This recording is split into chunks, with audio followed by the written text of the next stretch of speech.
Ada kerajaan yang pernah menguasai jalur pelayaran terpenting di dunia selama lebih dari 600 tahun.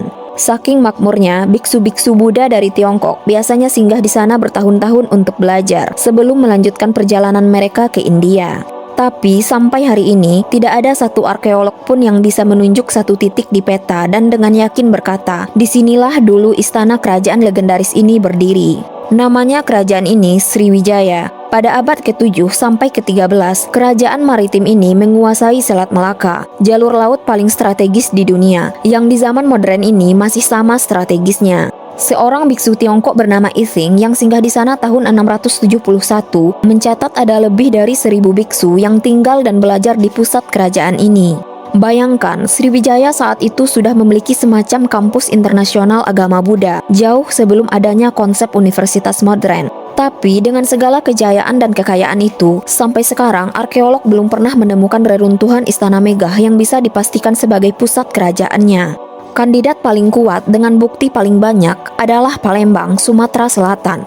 Di sana ada prasasti Kedukan Bukit, ada kompleks kolam dan kanal buatan raksasa di Karanganyar. Cukup kuat sampai mayoritas arkeolog sekarang sepakat pusatnya memang di sana. Tapi karena tidak ada satupun reruntuhan istana yang berhasil digali secara utuh, klaim-klaim tandingan tetap muncul dari waktu ke waktu. Mulai dari Jambi dengan kompleks Candi Muaro Jambinya, sampai dengan Lampung dan Riau. Disinilah letak keanehannya.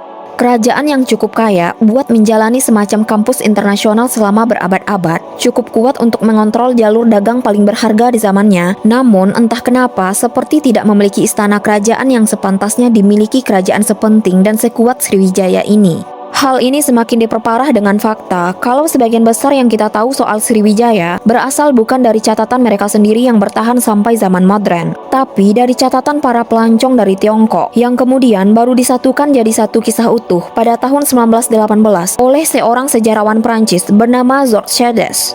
Fakta ini tentu menghambat upaya untuk memahami Sriwijaya sepenuhnya, dibandingkan jika orang-orang asli Sriwijaya lah yang menulis dan merangkum kisah kerajaan mereka sendiri.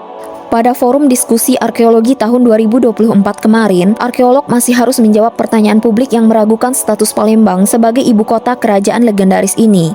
Bukan karena buktinya lemah, tapi karena belum ada satu bukti final yang bisa menutup semua keraguan itu. Keraguan yang mungkin saja dimaklumi jika kita bicara soal kerajaan kecil yang terlupakan, bukannya salah satu kekaisaran paling berkuasa yang pernah ada di Asia Tenggara, yang menguasai jalur dagang terpenting di dunia selama 6 abad.